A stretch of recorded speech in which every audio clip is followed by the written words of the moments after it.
ございます。水曜日、大型犬チーム。まったりですね。まったりチームです。いいね、ゆりちゃん。はなちゃんも来ますか？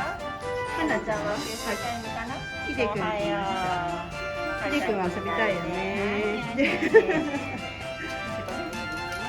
はなちゃんは？呼んでるよ。皆さん呼んでますよ。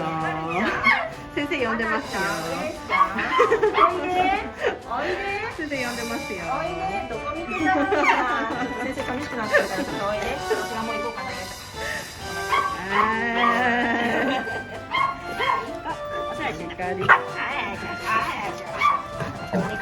はい、元気に盛り上がっておりました。楽しく過ごしていきたいと思います。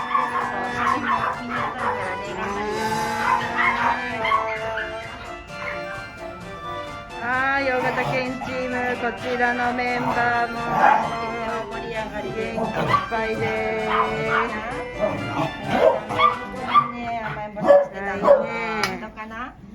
今日は麦くんがフリーチケットで来てくれました。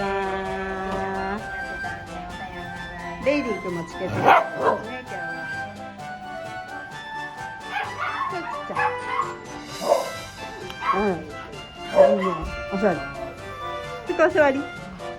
えらい、ありがとうございます。はい、ベリーくんはスルーしていかないで。はい、らいらい。さくらちゃんはもうお座りしてた。お座りしてたね。待ってたね。お母さん。